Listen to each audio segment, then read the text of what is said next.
Agora esta chamada está sendo gravada.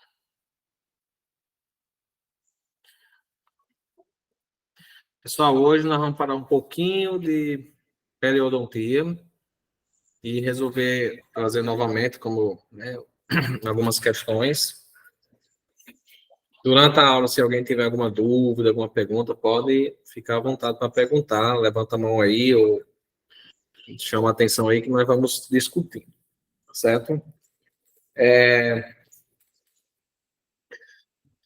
Assuntos como periodontia,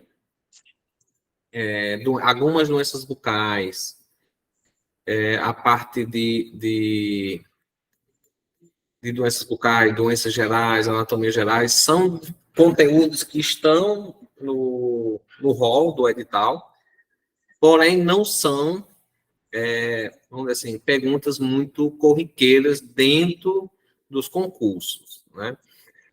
Nós temos se você for pegar, assim, das questões, aquelas que caem bastante no que diz respeito a concurso, nós vamos ter cardiologia, flúor, biossegurança e a parte de dentições e radiologia. Essas caem bastante, mas eu vou passar todos os conteúdos que vai cair que está no edital, né? E periodontia é um dos que cai.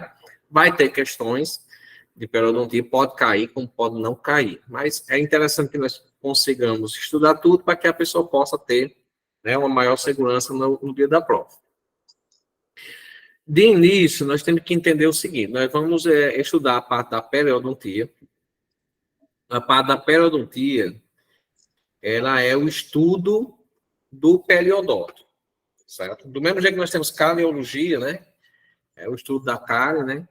Nós temos que a periodontia, ela vai estudar a parte do periodonto. Então, a periodontia, ela não estuda só as doenças periodontais.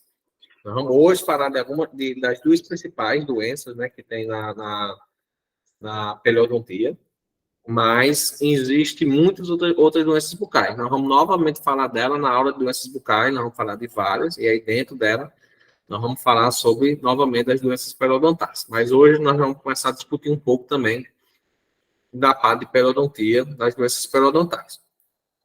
Então, iniciando, né, vocês vão ter que entender que doença periodontal, ela vai ser um processo infeccioso que envolve uma resposta inflamatória do hospedeiro.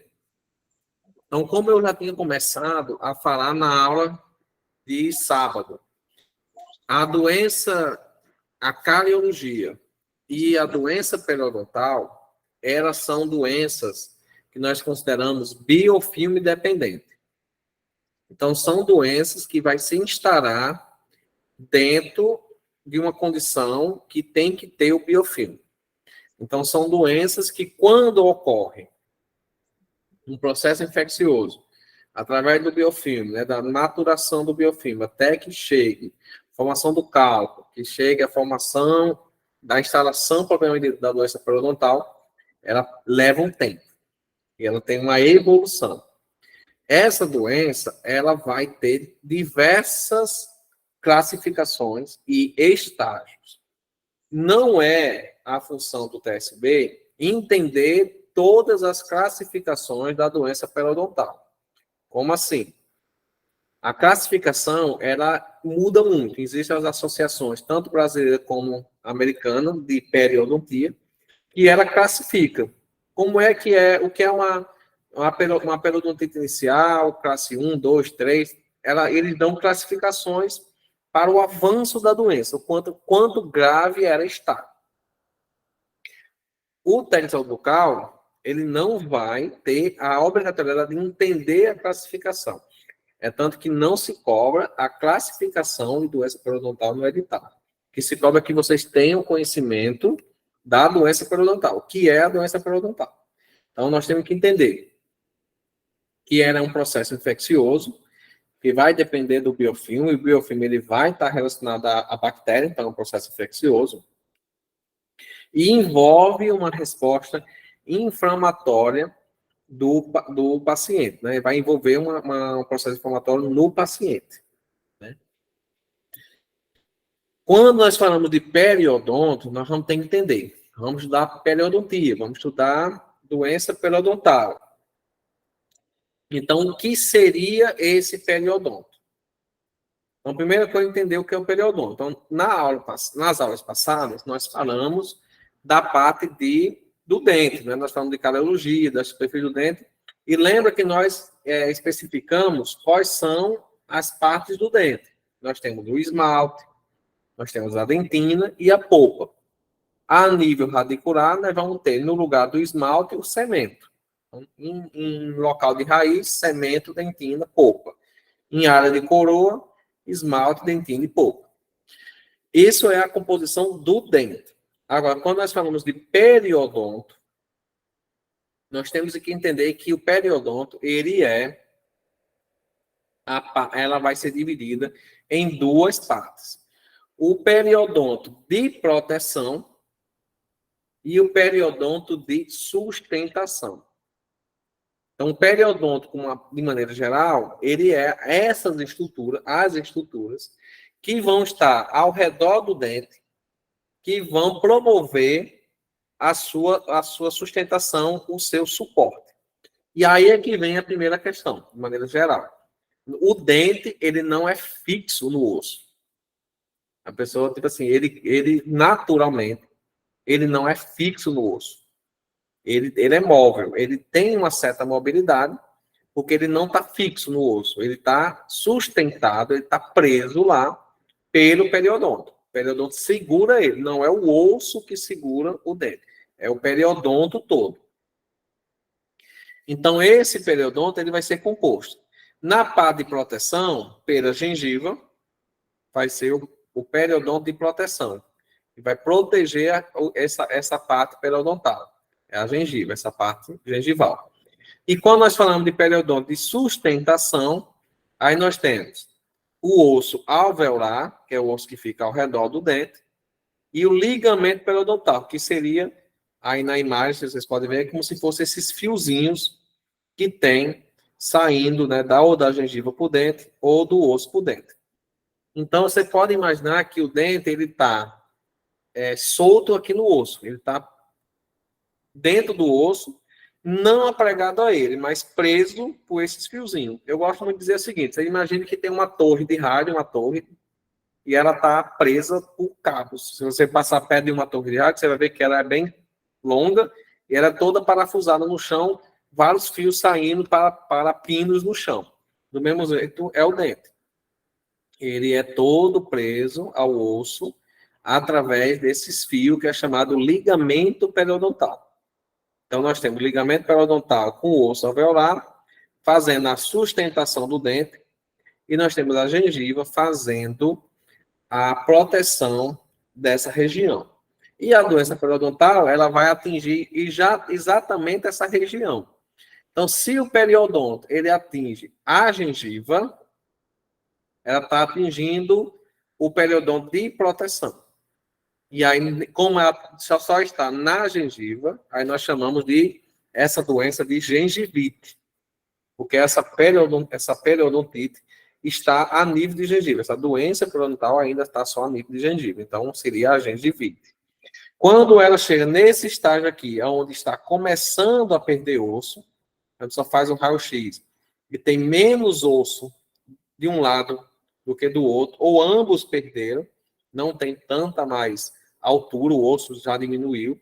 Aí essa gengivite evoluiu para uma periodontite, ou seja, já tem perda óssea. Então, tipo assim, questão de prova. Falou, doença periodontal restrita ao periodonto de sustentação, não havendo na radiografia perda óssea.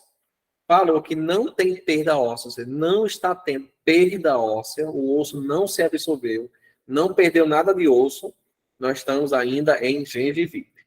Se falou inflamação na região do dente 16, com perda óssea observada na radiografia, ou com sondagem superior a 3 milímetros, aí falou em perda óssea, tá? Você consegue entender na questão que perdeu o osso, então agora não é mais uma gengivite, ele é uma periodontite. Então, aqui, só para exemplificar novamente, onde nós temos o dente. Então, ele vai ter o osso alveolar, que é esse osso mais esponjoso, né, que tem mais esses espaçozinho nele, é mais poroso. Nós vamos ter o ligamento periodontal, que vai circundar o dente, a raiz do dente, segurando esse dente ao osso. Essa ligamento periodontal, ele também, ele vem na gengiva. E aí nós temos 2 tipos de gengiva relacionada à periodonto. Essa parte que tem o periodonto preso à gengiva, nós chamamos de gengiva inserida.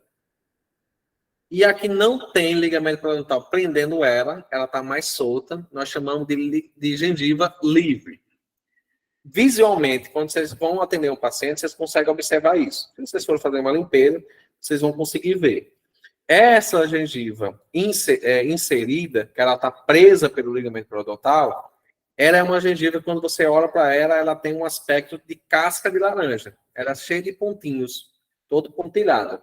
Porque onde tem esses pontilhados é exatamente onde o ligamento periodontal está puxando ela, segurando ela. Então, é chamada de gengiva inserida, porque ela está inserida ao periodonto, pelo ligamento periodontal, e ela tem esse aspecto de casca de laranja, ela é toda pontilhada.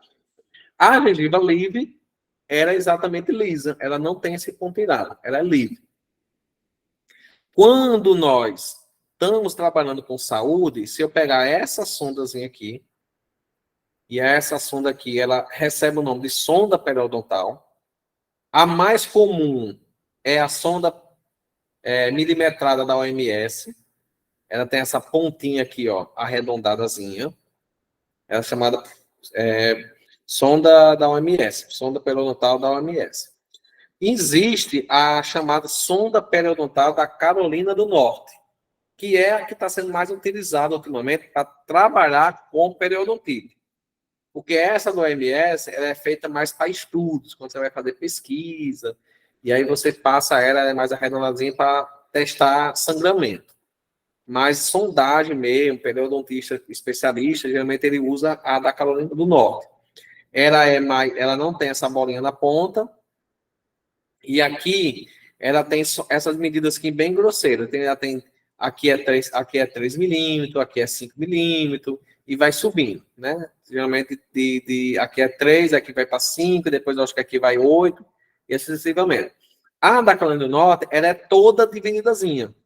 Então, ela tem 1 milímetro, 2, 3, ela vai toda se dividindo. Então, ela tem uma capacidade de você verificar essa profundidade melhor. Então, ela é essa sondagem. Numa condição normal de saúde, ela entra um pouquinho aqui, sem sangramento e sem dor. Mas ela para onde está o ligamento periodontal. Quando ela chega aqui, nessa região, ela para, porque agora tem o ligamento, não deixa mais ela seguir. Então, essa região é a gengiva inserida, livre, e essa parte aqui de baixo, gengiva inserida. Então, quando nós vamos fazer uma extração de dente, vocês vão ver na aula de cirurgia, que tem um instrumental chamado sindesmótomo. O pessoal que trabalha no serviço público, geralmente, às vezes tem, às vezes não tem, mas em clínica privada é difícil uma clínica não ter. Que geralmente usa antes de fazer a extração do dente, que exatamente entra nessa parte aqui, ela é uma parte mais pontuda, um pouquinho mais afiada, e a pessoa consegue rasgar esse ligamento periodontal, para soltar esse ligamento. Porque senão, quando você for puxar o dente, vai puxar também a gengiva, vai rasgar a gengiva. Então, para evitar que a gengiva rasgue, aí usa o sindesmótomo para cortar esse ligamento periodontal. Vocês vão ver isso na aula de cirurgia.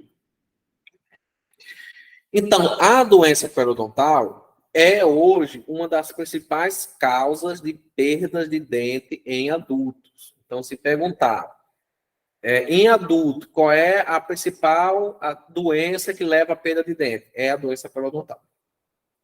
A cariologia ainda é muito comum em pacientes infantis pela dificuldade de higienização. Uma dificuldade instalada pela eficiência de informação da população. Então, quando for odontologia preventiva, nós vamos ver isso, que a cardiologia, né, a cárie na criança, ela pode ser evitada se você tiver uma maior capacidade de trabalhar a educação da criança desde os primeiros anos de vida. E aí se você tiver um hábito de higiene, ela pode não ter muita experiência com cárie.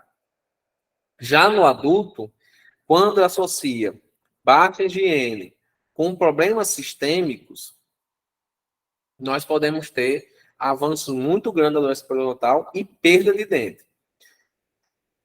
Situações como essa, elas não são tão comuns em consultórios particulares. Eu até digo assim, graças a Deus, hoje eu só trabalho no particular, graças a Deus eu não me encontro com situações assim, corriqueiramente, em consultórios particulares, porque já são geralmente pacientes que vêm de 6 meses, paciente que já tem um certo costume de vida clínica, né? Quando ele começa a fazer o tratamento, geralmente ele mantém e aí não chega a um avanço desse. Isso é muito comum em área pública, principalmente em comunidade de baixa capacidade educativa, né? Que teve baixa nível de educação. Esses dentes, assim, chega numa situação que, se alguém trabalha em serviço público, já deve ter presenciado, dentro que chega nessas condições aqui, que simplesmente é só anestesiar um pouquinho, dá aqui meia de anestesia, pega uma gás e puxa, e o dente sai. Porque quando a doença periodontal ela se avança, o osso, quando vai perdendo, o osso ele não gosta de infecção, então ele vai se absorvendo muito rápido. Muito rápido mesmo. Então, chega uma situação que o dente chega e não tem mais nem o osso segurando ele. Tá só a gengiva segurando, sem anestesia, passa o cilindro montacular, puxa o dente com a gase mesmo. Né? Os pacientes saem até, arrancou com a mão, mas é uma situação realmente muito comum ainda em algumas zonas rurais ou zonas populacionais que têm baixo nível educacional, né? Consegue chegar numa situação dessa. Quando você faz o diagnóstico precoce, ou seja, você faz o diagnóstico cedo, você consegue tratar esse paciente e manter ele sob controle. Primeiro paradigma, não existe uma receita de bolo. Não existe uma receita de bolo. Uma questão que exija que você determine tempo de acompanhamento, ela tem que ser uma questão específica. Paciente compareceu ao consultório odontológico, foi avaliado pela dentista Fernanda, se identificou presença de periodontite em alguns elementos dentários, foi feita raspagem, alisamento coronário, orientação, recomendação para retorno com 6 meses. Então, é a cada 6 meses o retorno? É a cada 4 meses? É a cada 3 meses? É a cada mês? Então, vai depender do que a questão está dizendo. Paciente orientado, aí você usa que a questão dele, o paciente com bom grau de instrução, foi colaborativo, o procedimento foi efetivo, o paciente, o quadro de gengivite era localizado, ou a periodontite era localizada a um único dente. Então, são casos que você diz, não, esse paciente ele tem uma certa condição, ele consegue manter um acompanhamento de 6 meses. Porém, se a questão diz, paciente com baixo grau de instrução, mobilidade, capacidade motora reduzida, não consegue escovar o dente com tanta cuidado, com tanta eficácia, o paciente não é colaborativo, o paciente tem problemas sistêmicos como diabetes, mal de Parkinson, tal, tem outras condições, ele não vai ser acompanhado de 6 meses, talvez acompanhado de 3 meses ou até de 2 meses. Né? O paciente tem uma periodontite generalizada, agressiva, com ponto de necrose, ele já vai ser acompanhado talvez de mês em mês. Então, não existe uma receita de bolo quando se fala em prazo. Então, às vezes, não se pergunta prazo de acompanhamento, prazo de manutenção da periodontia, porque ele é uma situação que você tem que entender o seu paciente, a condição do paciente, a capacidade dele de colaborar com você em casa, para que você determine quanto tempo ele vem. Tem paciente que eu faço acompanhamento de 6 meses, ele volta com o mínimo de cálculo possível. Mas tem paciente que, quando é com 2, 3 meses, tem que retornar para eu fazer uma nova raspagem, porque já tem informação de cálculo que poderia ser prejudicial. E aí, a pessoa vai fazendo esse controle de acordo com a capacidade do paciente. Então, se perguntarem, geralmente vai ser por volta dos 6 meses, mas geralmente vai vir dizer que o paciente é colaborativo, que a gengivite é só localizada, que o paciente tem boa instrução, porque aí caracteriza que ele vai conseguir fazer isso em 6 meses. Essa doença periodontal, ela tem hoje estudos que relaciona ela muito com outras doenças sistêmicas.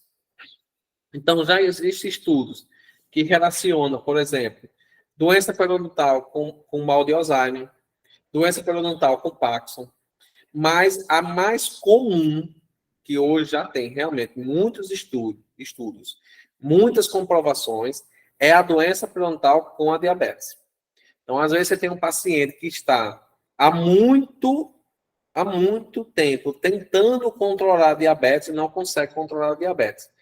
E aí, às vezes, acontece de pegar um médico que tem um conhecimento um pouquinho maior e dizer assim, não, procura o dentista.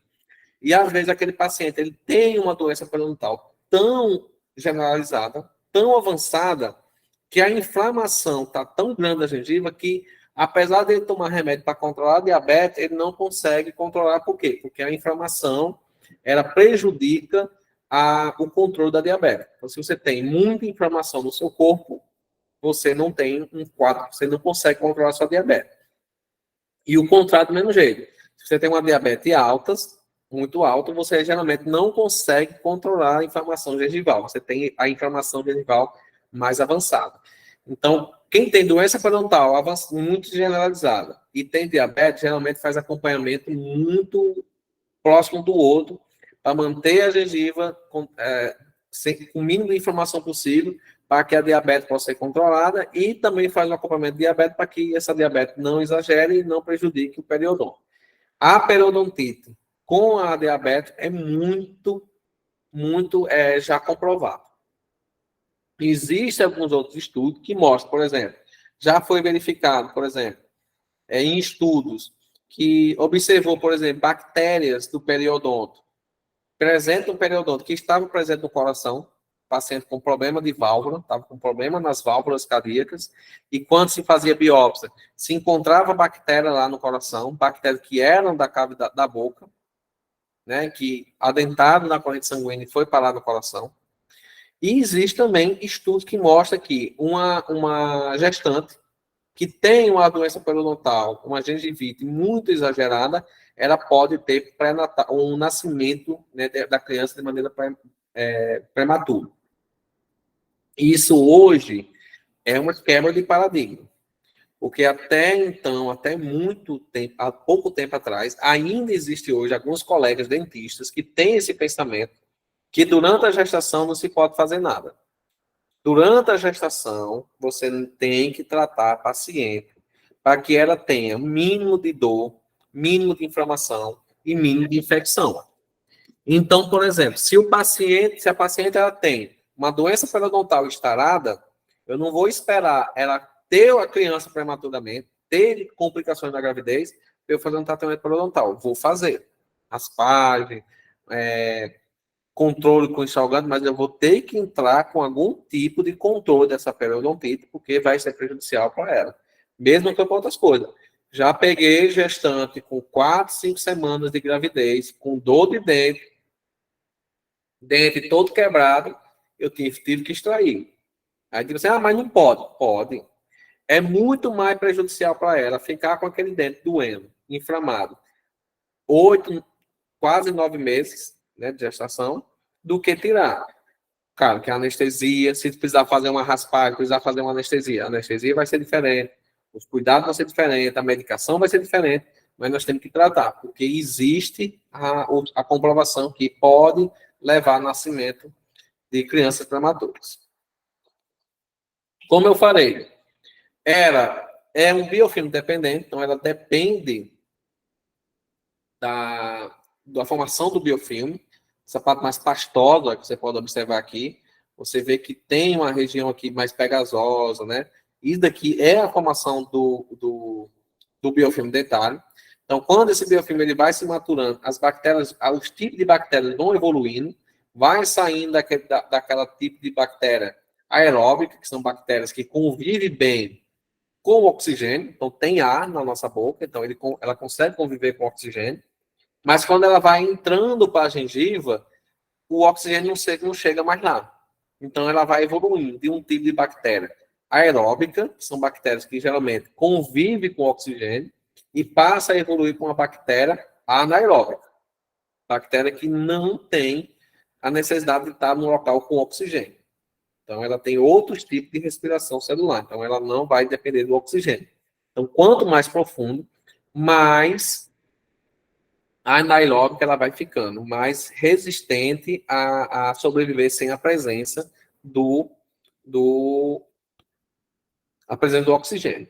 E ela vai induzir uma resposta do nosso corpo. Então, no momento que eu tenho um biofilme aqui, esse biofilme vai se maturando, as bactérias vão evoluindo com a bactéria tipo anaeróbica, vão penetrando na gengiva, vai induzir uma resposta. O nosso corpo ele vai responder a isso. É uma invasão, ou seja, a nossa gengiva está sendo invadida por micro-organismos. E por esse motivo, o corpo vai reagir. Por isso que como eu falei aqui atrás, ela causa uma resposta inflamatória. Porque quando ela vai sofrer essa invasão, a inflamação, até um certo ponto, ela vai ser benéfica. A inflamação, ela vai trazer para o local mais células defensivas e vai tentar eliminar aquele micro-organismo. Então, vai chegar mais sangue, vai chegar aqui mais células de defesa, vai haver aumento da temperatura e se não for tratado, porque o corpo vai tentar defender o corpo. Só que ela não vai conseguir. Por quê? Porque o corpo não consegue eliminar o biofilme. Então, se não houver uma raspagem, uma escovação, não houver o uso do fio dental que retire o biofilme daqui, isso vai continuar evoluindo, porque o corpo vai tentar matar os micro-organismos, vai sempre estar chegando mais micro-organismo lá, porque vai estar sendo alimentado pelo biofilme.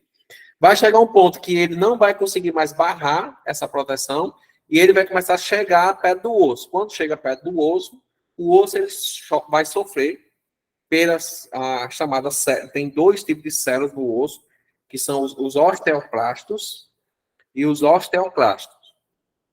Os osteoclastos, eles são responsáveis por formar o osso. Quando o osso está crescendo, quando ele está se cicatrizando, quando ele quebra e vai ser refeito, são os osteoblastos que fazem isso.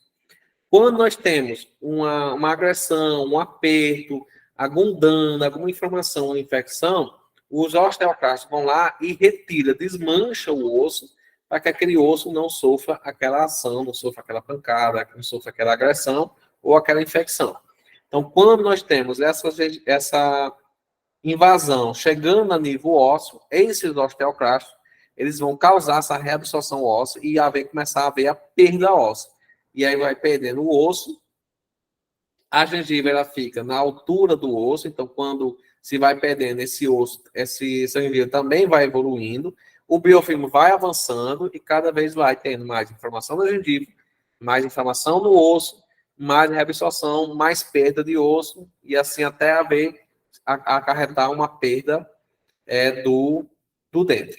Então, essa resposta do organismo era que, tipo assim, se você tem, por exemplo, se você sofre um corte, né? Você sofre um corte na mão. Inicialmente, você vai parar o sangramento, vai estancar o sangue, depois vai formar um processo inflamatório. Vai chegar naquela região micro-organismo para matar qualquer bactéria que tenha entrado na pele. Depois de matar, a inflamação ela vai, se não houver, né? Você fez o curativo, a inflamação ela vai matar aquele micro-organismo, depois ela vai começar a diminuir a inflamação e vai cicatrizar.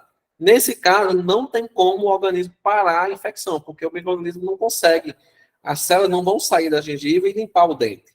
Então, a inflamação sempre vai continuar e vai ser prejudicial. Então, é uma resposta que não vai conseguir resolver a situação, vai cada vez exagerar mais e prejudicar o osso do paciente.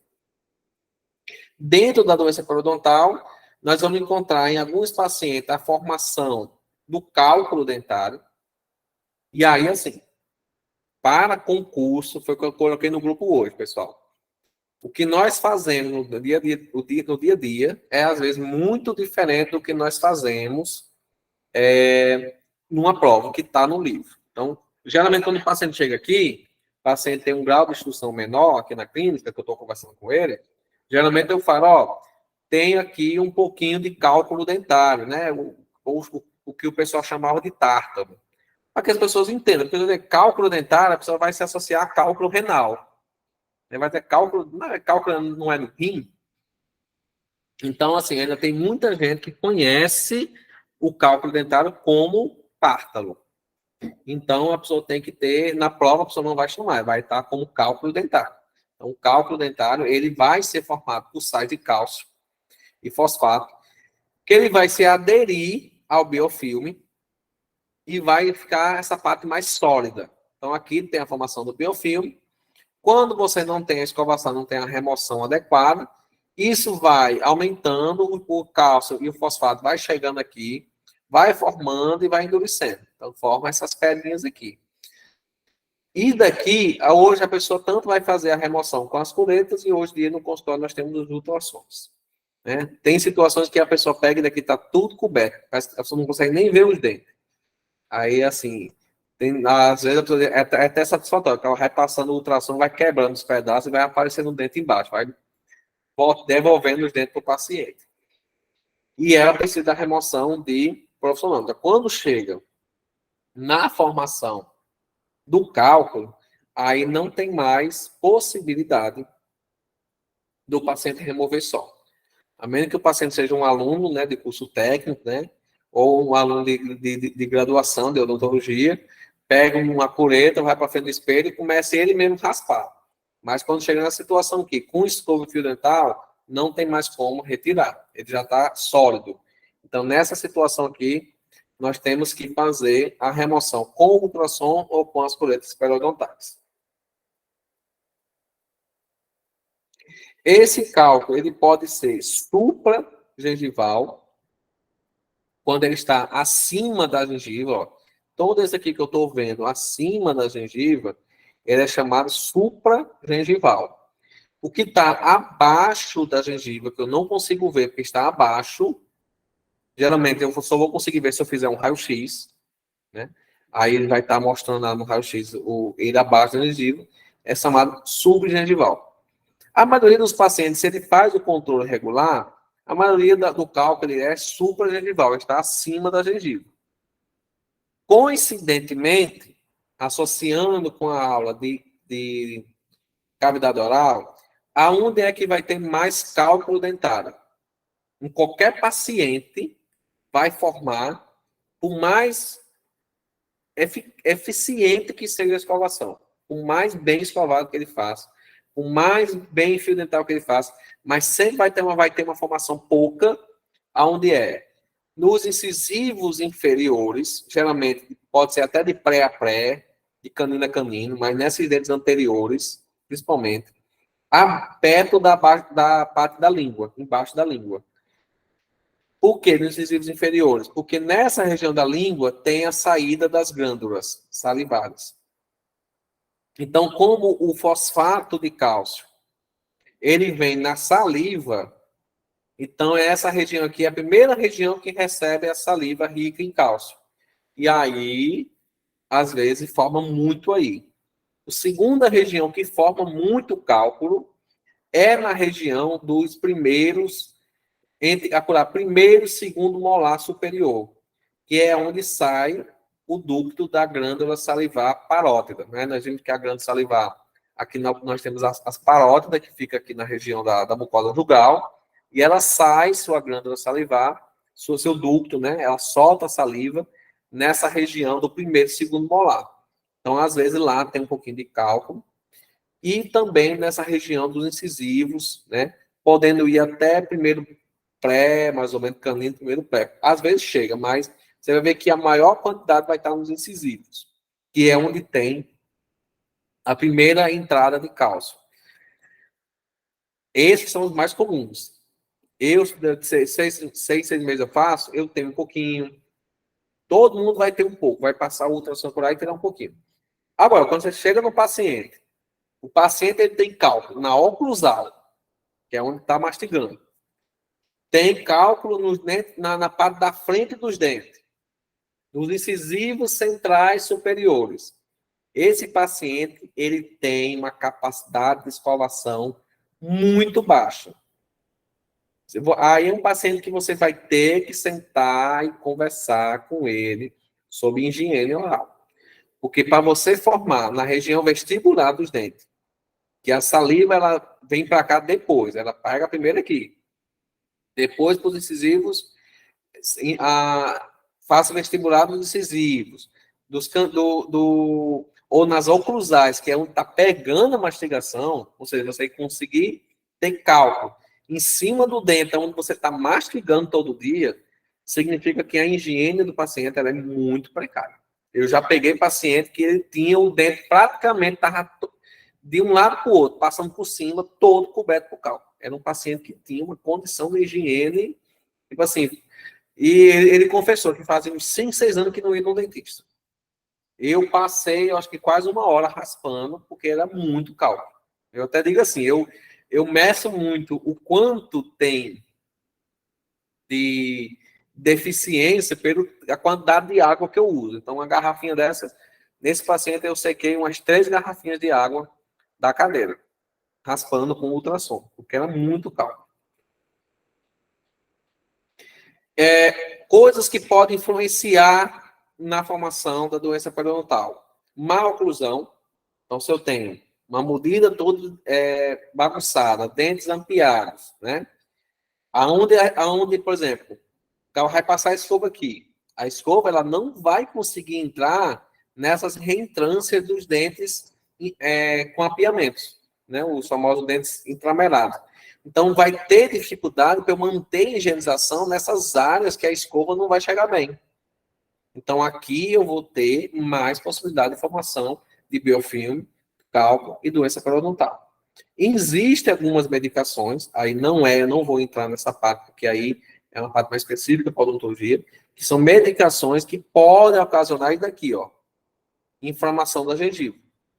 Às vezes o paciente está tomando algum remédio, e esse remédio ele causa uma certa inflamação gengival, mas não é nosso caso. E deficiência nutricional. Às vezes o paciente tem deficiência de alguma vitamina, diferença de alguma alimentação, que pode também facilitar a inflamação. Então, qualquer medicamento que vá, por exemplo, induzir, por exemplo, a resposta, de diminuir a inflamação, a nossa resposta, a nossa defesa, vai levar à periodontia, como também deficiência nutricional, que vai diminuir nossa capacidade de defesa, também vai influenciar a doença periodontal. E aí, como eu já falei, nós temos os 2 tipos, a gengivite e a periodontite. Gengivite e periodontite. Gengivite é um dente saudável, gengiva vai estar lá saudávelzinha, na sua coloração rosada, né? Sem dor. Se você passar a sonda ao redor do dente, não vai ter sangramento. Quando você começa a ter a gengivite, você começa a ter acúmulo de biofilme, a gengiva ela deixa de ter sua coloração azulada, rosada, e passa a ter uma coloração mais avermelhada. Em alguns locais, quando passar a sonda, vai ter a questão do sangramento. E aí você pode influenciar para a periodontia. Periodontia, novamente, gengiva inflamada.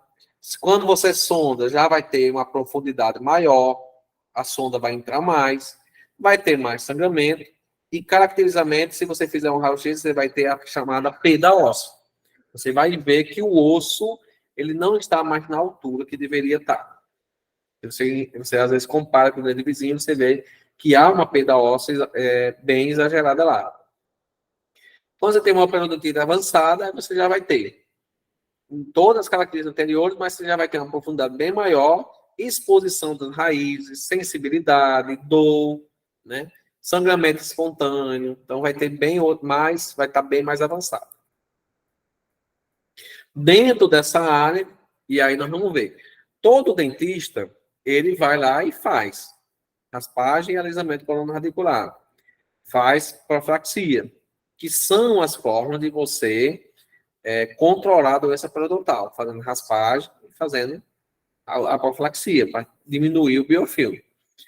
Só que tem situações que não compensa o clínico geral seguir naquele tratamento, porque vai precisar de algo mais específico.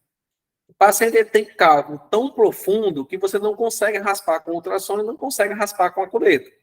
Então, é melhor mandar para o periodontista, né, que é o especialista em periodontia, para que ele faça, né, ele vai abrir toda essa gengiva aqui, vai rebater e vai raspar desde lá do osso. Então, chamada raspagem em campo aberto. Ele vai fazer uma raspagem bem mais profunda. Vai fazer um acompanhamento mais rigoroso, vai fazer um uso de medicações, às vezes, mais específicas. Então, às vezes, o paciente chega aqui, eu vejo a situação, digo, ó, esse caso aqui, é interessante que você procure um profissional para tratar esse dente. Uma pergunta. Só ver aqui, pessoal, que alguém parou aqui no celular, só ver se eu acho onde que eu botei o celular.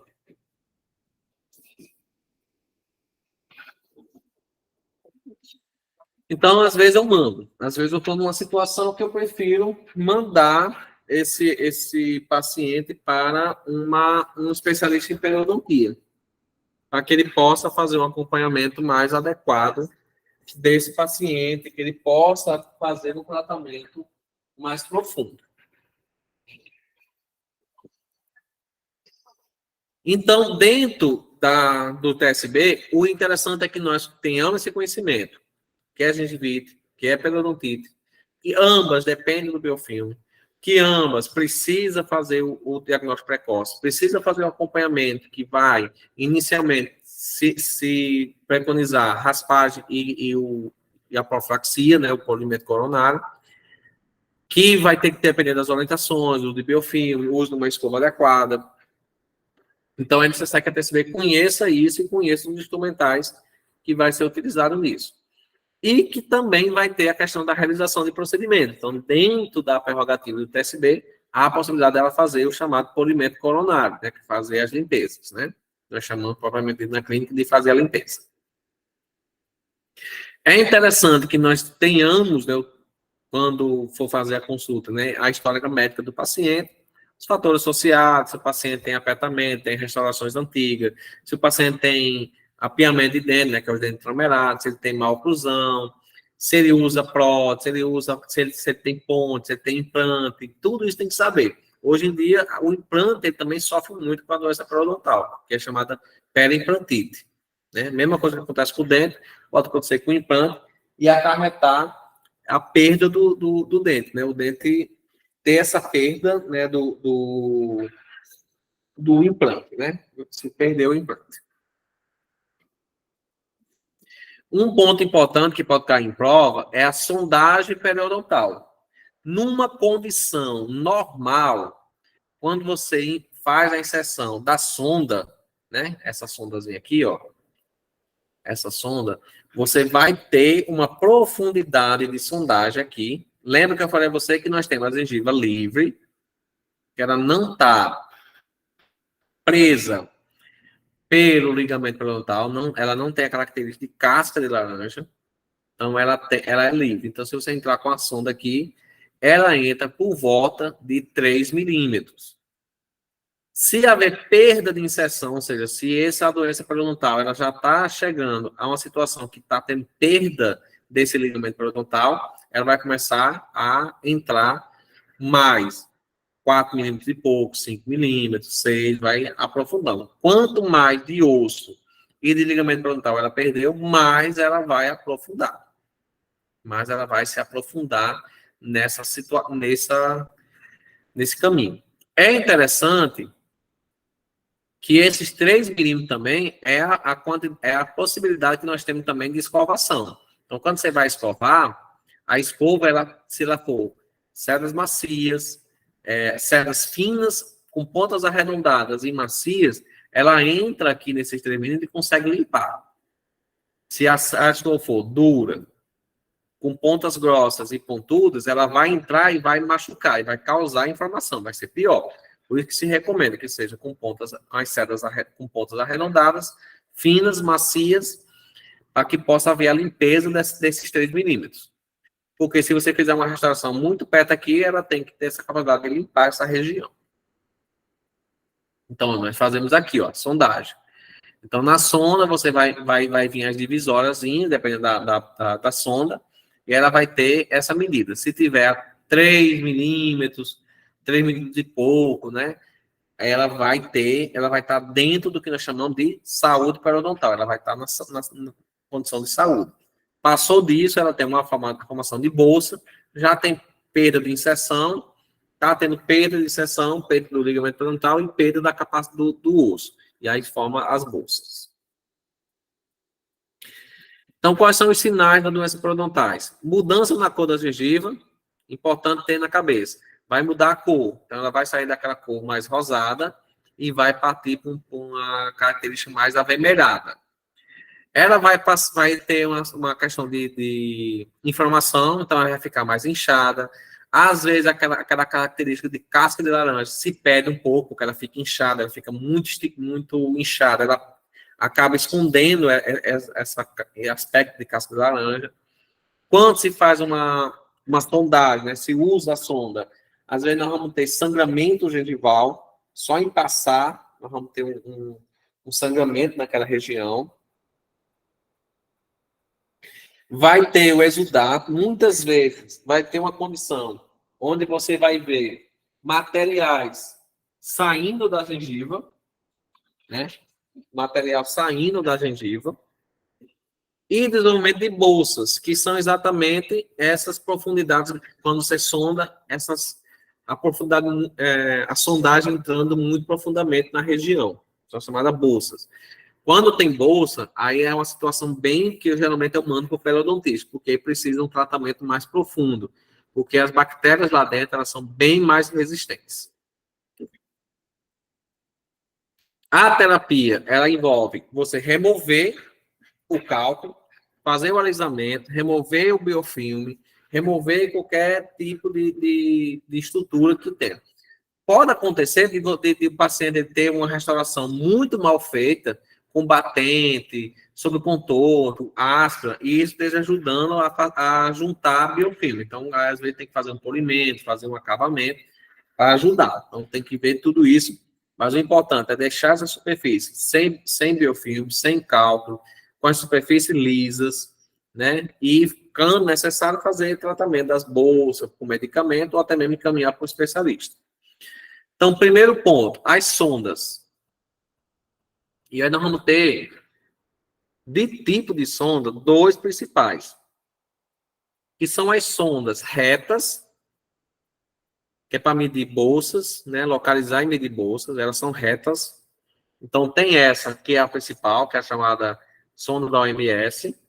Hoje, existe a sonda milimetrada da Carolina do Norte, que ela é toda, ela aqui, por exemplo, até aqui é 3 milímetros. Daqui para cá, ela só tem mais 2, eu acho que é mais 1, acho que aqui é 4. Não, acho que aqui é 5 milímetros. E aí ela vai aumentando, acho que aqui já é 8 milímetros. Então, ela tem uma característica aqui só mais para estudo, quando o pessoal vai fazer aqueles estudos, que aí você não vai anotar o quanto, né? O ideal é saber se está dentro da saúde, vai ficar só até aqui, em toda essa região mais escura, já tem doença periodontal com perda de inserção, então é só mais para questão de estudo. A da Carolina do Norte, ela é bem mais pontilhada, ela tem uma medida mais exata. E tem a de bifurcação. Na região de raiz, dentro que tem mais de uma raiz, às vezes você quer saber se a perda de osso já está indo de um lado para o outro, né? Ela já está passando de um lado para o outro do dente. Aí, nessa situação, você usa a de bifurcação, que é aquela que você consegue fazer essa curvatura, ela é mais curvada, exatamente para ver se ela já está conseguindo passar até o outro lado do dente. E aí nós vamos ter as famosas curetas periodontais, que é para fazer a remoção do cálculo. Pessoal, em faculdade nós usamos muito isso. Lá são poucas faculdades que aceitam usar o ultrassom. A maioria usa cureta. E a pessoa vai fazer o uso manual dela. Você vai raspando aquele cálculo até tirar todo. Às vezes você vai puxando, cai um pedaço inteiro. Mas você tem que ir raspando, raspando, raspando até chegar no dente. Então, ele é feito para fazer essa raspagem. Ela tem dois tipos. As universais, as curetas universais, ela consegue raspar qualquer parte do dente. E nós temos as curetas chamadas Grace, que ela tem, de um lado é cortante, do outro é arredondada. Ela é mais delicada, para algumas regiões específicas. Por exemplo, regiões de dentes mais fáceis, dentes anteriores, né? Que você tem um controle maior, você pode utilizar uma universal, uma Macau universal, por exemplo.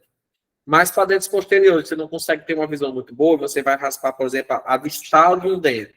Aí é melhor você usar uma Grace. Por quê? A parte que você vai encostar no dente, ela corta, mas a outra parte que encosta na gengiva, ela é arredondada. Então, mesmo que você descuide um pouco, você não vai cortar a gengiva do paciente, você só consegue que você raspa normal. Então, tem uma segurança maior. Então, ela tem a área cortante e tem uma pata arredondada. Geralmente, as universais, ela corta dos dois lados. Ela vai ter um corte desse lado e um corte desse outro. Ela só tem a outra pata arredondada, a parte que fica para baixo. Então, sempre que você coloca uma universal, ela entra, ela corta dos dois lados. Então, se você descuidar no movimento, ela raspa o dente, mas ela pode cortar um pouquinho a gengiva, porque ela tem um corte dos dois lados. Já a Grace não, ela vai ter um corte de um lado, do outro lado, dos outros lados vão ser arredondados. Então, quando você encaixa no dente, aquela parte que está encostando no dente é alisada. As outras partes são arredondadas. Então, mesmo que você raspe, ela vem sem cortar a gengiva. Ela tem essa segurança maior. Bom, geralmente, o que tem é daqui. Ela tem dois lados cortantes e um lado arredondado. A Grace, ela tem só um lado cortante e os outros arredondados. Ela tem numerações, né, exatamente para identificar. E nós temos os famosos raspadores ultrassônicos, que é o que veio para nos salvar na clínica, porque ela quebra o cálculo e retira o cálculo pela vibração ultrassônica da ponta. Então, a ponta ela vibra com uma vibração muito rápida e ela quebra o cálculo dentário e a água faz ela se soltar também, né? Ir soltando. A água que, principalmente, é para não esquentar o dente do paciente, é esquentar a ponta com a vibração. E também ajudar na retirada das partículas. Então, ajuda bastante a raspagem. O raspador ultrassônico ele é contraindicado em pacientes que têm doença. Então, por exemplo, no COVID, na época do COVID, não era muito recomendado, porque se o paciente tivesse o COVID lá, você espalhava o ultrassom para todo o consultório, porque como ele tem esse jato d'água, respinga muita água para fora do paciente. Quem já viu usando ultrassom viu, respinga muito. Quem tem marca-passo cardíaco, por causa da vibração, pode prejudicar um pouquinho o marca-passo. E na área de implante tem que tomar cuidado, passar com bastante cuidado na área do mini implante para não causar vibração lá no mini implante e prejudicar alguma coisa na questão óssea. E aí nós vamos para a parte das questões. Até aqui, pessoal, alguma dúvida?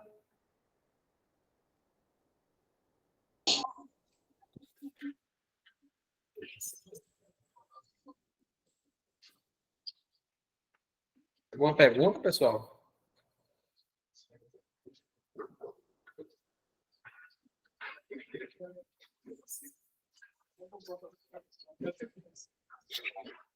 Vou entender que não. Ninguém falou?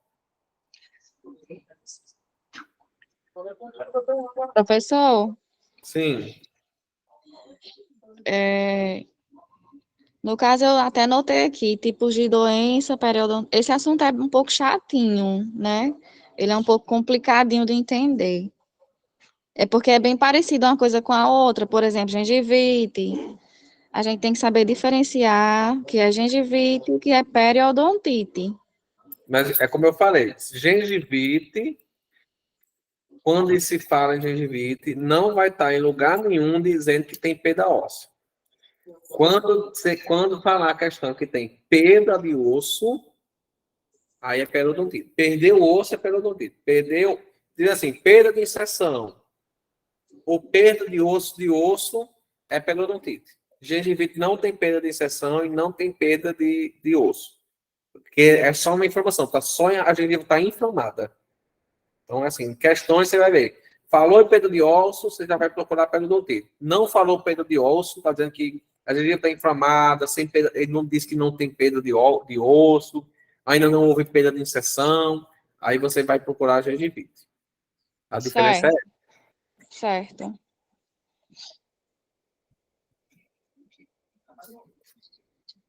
Vamos para as questões. Eu trouxe várias questões, inclusive algumas de biossegurança, acredito que vocês já assistiram às aulas de biossegurança que estão lá. Pessoal, eu fiz um resumo da parte de periodontia, certo? Na Hotmart tem todas as aulas. Aqui eu resumi todas que estão lá, eu resumi em uma só, porque tipo assim, vocês vão ver que tem aula lá que tem 1 hora de aula. Se você juntar todas, eu acho que dá quase 6 horas de aula.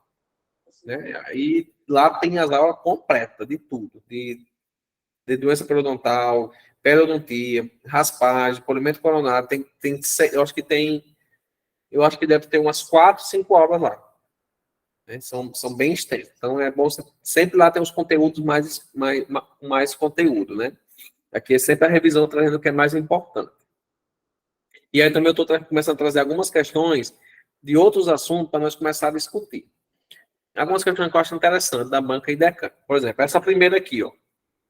Os profissionais da área odontológica encontram-se expostos a diversos riscos na sua prática diária. A seguinte medida não deve ser adotada na prática diária. Não deve. Ou seja, nós vamos procurar aquela prática que nós não devemos fazer no nosso dia a dia. Ou seja, que a biossegurança diz que nós não devemos fazer. Certo? Letra A. Efetuar o transporte de resíduos com cautela. Nós devemos fazer o carregamento, o transporte dos resíduos com cautela. Com certeza. Temos. Vou pular para E. Manter as caixas de descartes visíveis em locais de fácil acesso. Isso. Temos, né? As caixas, quando você vai jogar a agulha, tem que estar num canto que você saiba onde é que está, seja visível, que seja fácil. Para você não ficar com a agulha rodando, procurando onde é que ela está. Então, tem que estar visível. Manipular cuidadosamente o material perfurcotante. Sim, também. Lavar as mãos antes e após. Com certeza também. Então, B. Reencapar agulhas. De anestesia contaminadas. Reencapar as agulhas. Não, isso daí eu acho que é a resposta. Reencapar agulhas de anestesia contaminadas. Isso. Nós não devemos. Acho que está muito alto o seu som aí. Falando eco. Então, nós devemos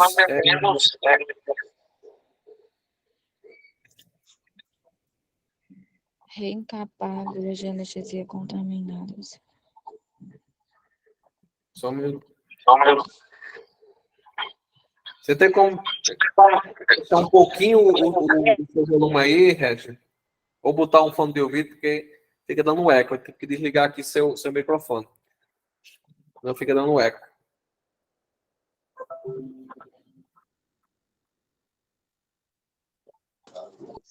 Tem que baixar, é assim? Baixar o volume? Porque quando eu falo, ó, aí fica dando eco. Eu falo, aí sai no seu alto-falante, aí vai pro microfone. Quando você for falar, aí você liga. Aí quando você não estiver falando, você desliga, porque senão fica dando eco. Aí fica... Então, beleza. Essa daqui não tinha como ser outra. nós não devemos reencapar agulhas de maneira nenhuma. Não é só agulha anestésica, não. Nenhuma agulha deve ser reencapada. Nenhuma agulha. Então, quando se há necessidade de fazer um recapamento das agulhas, nós temos que utilizar o porta-agulha ou utilizar a técnica de você jogar, de você pescar a capa, né? Então, tem aquela situação de você tem que reencapar, então você vai soltar a tampazinha, você vem com ela, pega, como estivesse pescando, e empurra contra alguma superfície dura. Você não pode pegar a tampinha com uma mão, a agulha com outra e tampar, porque nesse descuido você pode se furar. Então, nunca se reencapa a agulha. Se precisar, aí ou você pega a tampazinha usando o porta-agulha, ou você solta a tampa na bandeja e vai lá tentando colocar a agulha para dentro. Mas depois também não pode pegar e travar, porque ela pode torar e ainda lhe furar. Então, de maneira geral, a pessoa nunca reencapa. Tira e já joga fora ela sem reencapar, para não ter esse perigo. Uma de periodontia. Para que os procedimentos de raspagem e alisamento radicular sejam sempre realizados com precisão, é necessário que as curetas estejam bem afiadas. Em relação à técnica de afiação dos instrumentos, marca a alternativa incorreta, que está errada. Vamos lá. Deve ser selecionada uma pedra de afiar adequada ao tipo de instrumento? Sim. Você vai comprar uma pedra de afiar com uma granulação fina ou extra fina, e que ela seja específica para material odontológico. Então, não vai pegar aquela pedra de afiar que vende na feira, para você afiar a faca, para você afiar um instrumento de periodontia. Tem que ser uma pedra de afiar específica e que tem uma granulação fina ou extra fina, porque você tem que fazer... Ele é um instrumento delicado, então não é uma faca, né, para você afiar com uma pedra grossa. Se você pegar aquelas pedras de afiar a faca de cozinha, você vê que ela é bem grosseira, bem grossa. A de material de periodontia, ela é bem fininha, bem delicada, exatamente para fazer um afiamento bem mais delicado. E aí eu já respondi a B também, né? Cabolundum e ela é fina ou extra fina. Então, sempre fina ou extra fina. Deve-se impedir pressão excessiva para não remover mais material do que é necessário. Também está correto. Ou seja, quando você vai afiar, o afiamento é delicado. Você não pode botar força, porque se você botar força, você vai afiar. Mas você vai comer muito mais do ferro do que o necessário. E aí, com esse instrumental, no instante, vai se acabar. Vai chegar um ponto que ele não vai mais ter material para afiar, ele vai se acabar, né? Porque quando você afia, você desgasta. Você vai comendo o ferro, né? Então, não tem que ter muita força, tem que ser delicado. A letra E. Deve ser estabelecido um ângulo correto. Exatamente. Quando você vai aqui, ele tem esse ângulo aqui, ó, de 90 graus. Então, você tem que afiar obedecendo o ângulo. Então, você vai ver qual é o ângulo do instrumental, né? Por exemplo, se o corte é nesse daqui, você tem que encaixar ele no ângulo certo e fazer a raspagem na pedra para ele ir afiando. Se você colocar a parte que corta, por exemplo, se você colocar essa parte que corta aqui, no ângulo errado, ela é 90 graus, para ficar encaixada assim. Se você colocar assim, você não vai afiar, você vai arredondar. Aí essa parte aqui não vai ficar afiada, ela vai ficar arredondada. Ela vai perder o corte. Então, ela tem que ter o ângulo correto. Dessa daqui, a única que não deve ser o quê? Não deve desgastar a face coronária da lâmina. Ou seja, essa face arredondada, ela não vai ser desgastada. Ou essa parte de apoio. Ela é só a parte do fio, do corte, aonde é cortante. Você nunca vai afiar, raspar na pedra a parte arredondada, nem essa parte que segura, né, a haste. Ela sempre somente a parte onde corta.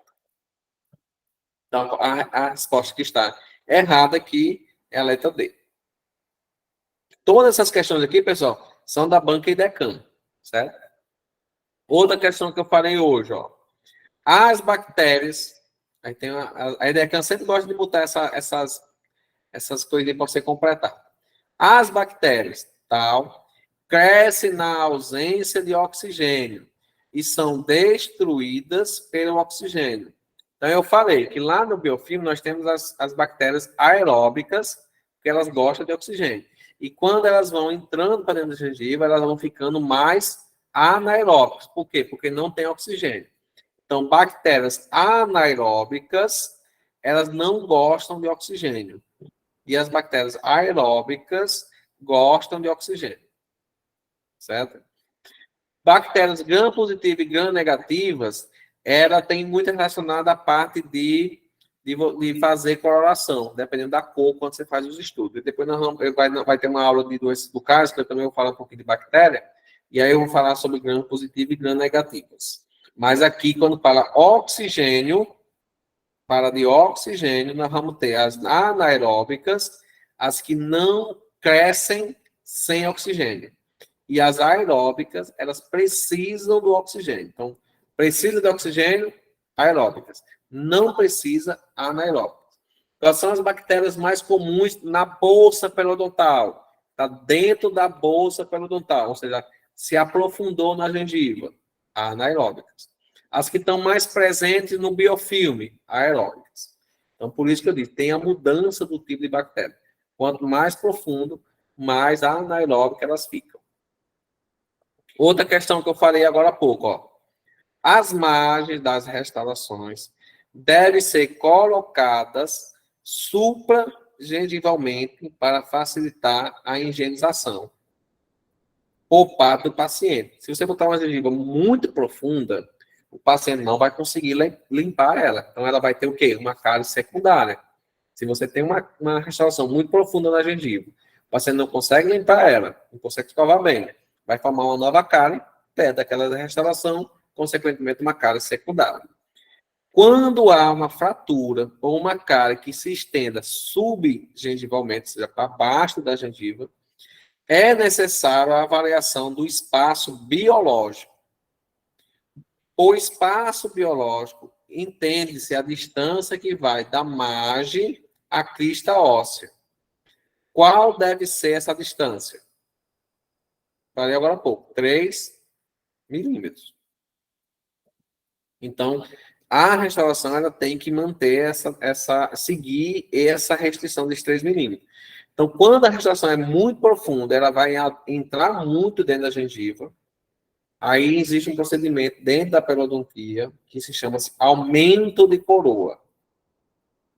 Então, às vezes o paciente ele não tem doença periodontal, mas ele tem uma cárie. Essa cárie aprofundou muito. O paciente precisa fazer uma restauração.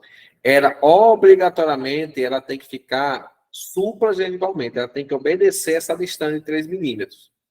Porque se ela entrar para dentro da gengiva, ela não consegue ser higienizada. Então, ela tem que obedecer essa distância. Quando entra muito, entra 1 milímetro, 2 milímetros, não pode entrar muito. Então, mas a restauração ela vai precisar entrar mais do que 3 milímetros. Então, o paciente vai ser encaminhado para um especialista. Eu já até fiz essa cirurgia uma vez sem ser especialista, porque nós dentistas podemos fazer também. Hoje eu não gosto de fazer. Nesse caso, o dentista vai abrir a gengiva do paciente, vai tirar um pouquinho de osso, para quando cicatrizar, a gengiva vai diminuir e vai deixar aquela parte da restauração para fora. E aí chama-se aumento de coroa clínica. Você vai aumentar esse espaço da coroa e aí o dentista vai conseguir fazer uma restauração adequada. Então, isso é aumento de coroa clínica, quando a restauração é bem mais profunda. Mas, quando se fala em espaço biológico, que é essa distância da crista até a margem, essa distância aqui, ó, que eu falei a vocês, ó. Vou botar aqui um pouquinho. Ó, da onde vai começar o osso até a ponta da gengiva. Então, quando você coloca a sonda aqui, aonde ela para, quando ela parar, ela tem que ter, em média, aí, 3 milímetros. Pode ter um pouquinho menos, pode ter um pouquinho mais. Mas vai ficar na faixa aí de 3 milímetros. Isso é chamado de espaço biológico. Então, a restauração ela tem que ficar no máximo por aqui. Se ela precisar aprofundar mais, eu vou ter que fazer o aumento de coroa clínica. Vou ter que abrir, tirar um pouquinho desse osso aqui, para quando cicatrizar, essa gengiva está mais baixa e deixar a restauração para fora. Espaço biológico, vocês vão lembrar. Memoriza na cabeça. 3 milímetros. Até repetiu aqui a questão, ó. 2 provas Peguei várias provas da IDECAN, aí essa questão aqui caiu de novo, ó, aqui embaixo. Não, a outra lá em cima também é igual. Eu acho que aí essa daqui já foi respondida, essa já foi respondida, essa daqui, ó. Aí presta atenção, ó. Processo inflamatório que leva à destruição do ligamento periodontal, osso alveolar e cemento radicular, sendo resultante da presença de biofilme subgengival em um hospedeiro suscetível. Olha a informação que nós temos. Destruição do ligamento periodontal. Mesma coisa de perda de inserção. Destruição do ligamento periodontal, perda de inserção, é a mesma coisa. Destruição osso. Destruição do osso alveolar. Ou seja, perdeu o osso. Está perdendo o osso. Está envolvendo o cemento radicular, ou seja, já está chegando na raiz do dente. Então, nós temos perda de inserção, perda de osso, está chegando na raiz do dente. Pode ser gengivite? Hein, Rez? Não, professor. Não, acho que não, professor. Tem perca óssea. Então vai ser o quê? Então, perda de inserção, perda de osso e está envolvendo a raiz do dente. Então, você já tem a característica. Se aqui tiver dito assim, processo inflamatório que leva à destruição do ligamento periodontal, e não falasse mais nada, era periodontite. Processo inflamatório que leva à destruição do osso alveolar, era periodontite. Então, falou perda de inserção e falou perda óssea, ou envolvimento do cemento radicular, ou seja, ele já está tão profundo que está chegando na raiz. Então, não é mais uma inflamação gengival, já é uma inflamação periodontal, já é uma periodontite. Então, é característico, certo? Para você entender das outras que tu fala aqui, por exemplo, a guna é uma gengivite ulcerativa necrosante.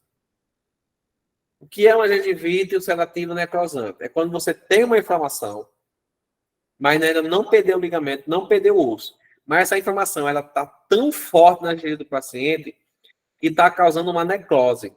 A gengiva está morrendo. Mas é só a gengiva que está morrendo ainda. Então, quando você ora, você vê aquela inflamação avermelhada, vê aquele sangramento, mas o que você vê? É quase como se fosse uma ferida. Eu acho que todo mundo aqui já viu uma ferida, por exemplo, que alguém leva um corte e tem aquela parte morta, né? Que vai para a enfermeira fazer a raspagem, tirar toda aquela carne morta. Pronto. A gengiva ela chega nessa condição. A inflamação, ela está numa situação tão grande que a parte da gengiva está morrendo e está abrindo uma ferida. Mas quando você faz a sondagem, quando você faz o raio-x, não perdeu o osso e não perdeu o ligamento periodontal. Portanto, essa inflamação está só na gengiva. Então, se falar processo inflamatório, processo inflamatório na gengiva do paciente, com formação de área, com necrose, com perda de função, tal. Ou seja, está só na gengiva, mas está formando ferida, está formando uma área necrosada, aí é a guna. Ou seja, a gengiva ulcerativa necrosante. Ou seja, a gengiva está formando uma úlcera, que é uma ferida, e ela é necrosante, ela tem partes mortas no meio. A alveolite, ela acontece geralmente quando você faz uma extração de dente, aí fica o alvéolo, que é aquela ferida, né, após a extração de dente, aquela parte aberta do osso.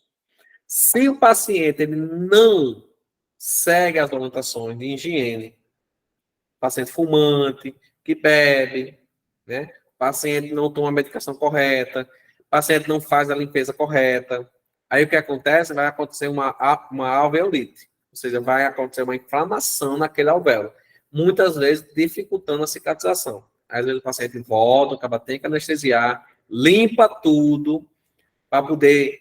Mas se você chega numa situação que tem uma alveolite seca, que é tipo assim, ela está tão seca, tão infeccionada, que ela não consegue cicatrizar. O cara tem que raspar ela até ela sangrar de novo, para sair um sangue vivo, para poder fazer uma cicatrização nova. Aí geralmente acontece muito em paciente que não segue recomendações. Aí o paciente volta, isso dói, tem um cheiro ruim.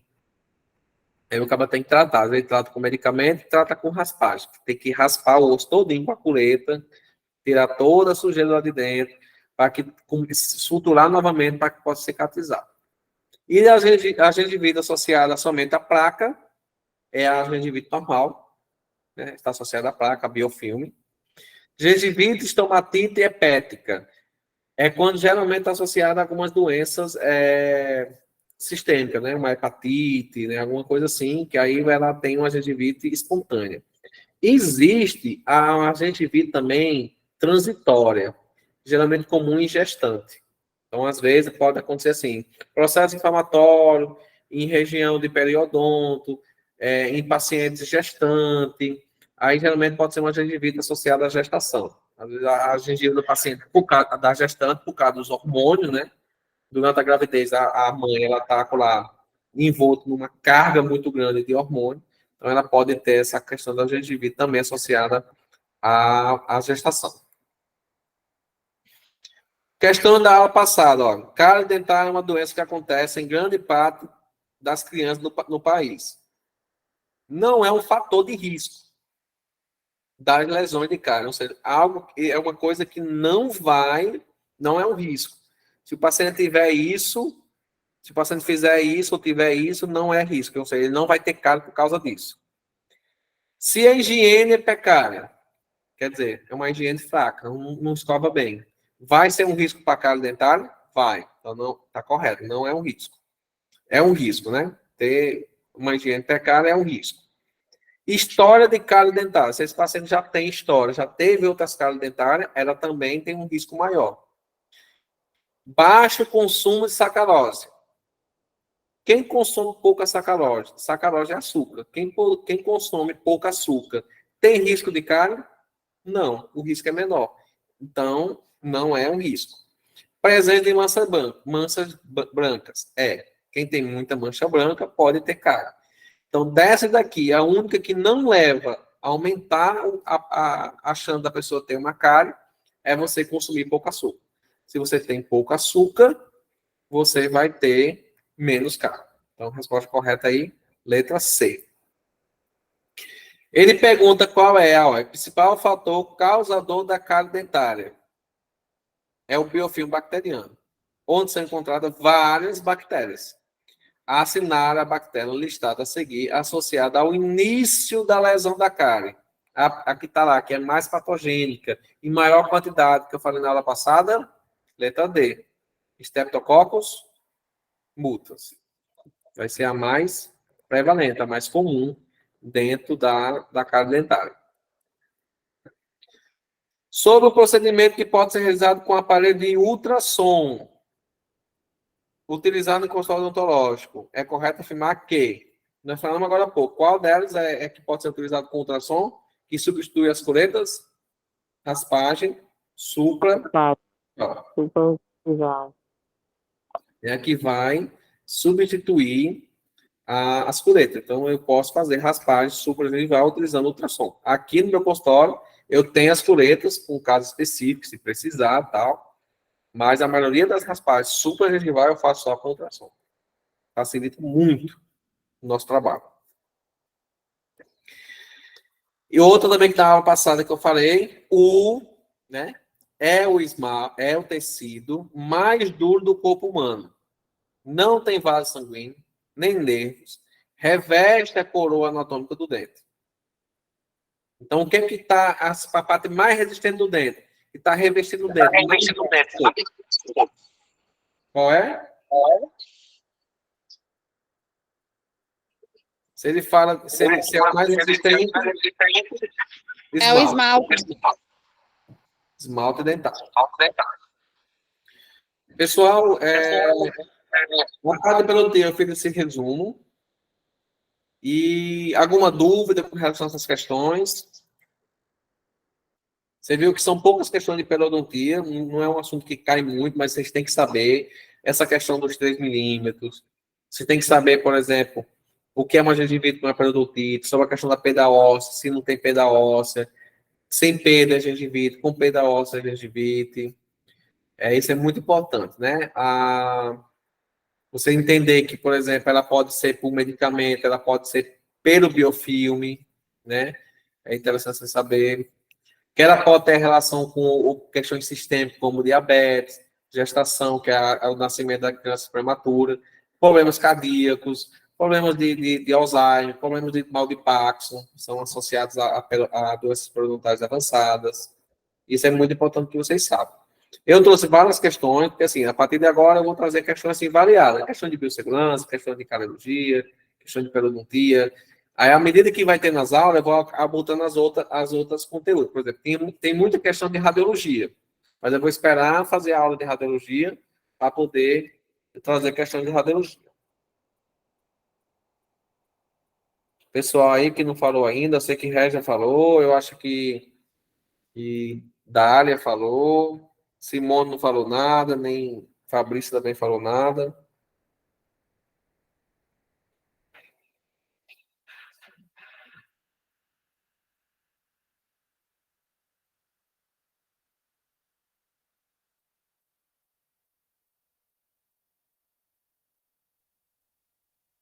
Pode perguntar, pessoal.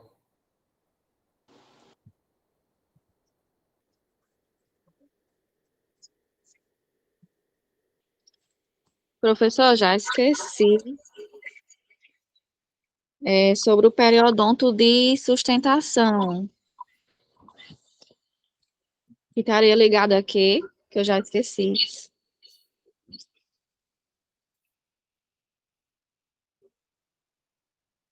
Vê se lembra aí. Com relação a conteúdo, assim, nós vamos ver todos os conteúdos da web vital, né? Mas teve algum conteúdo específico que vocês querem que eu traga mais, eu posso ver a possibilidade. Professor,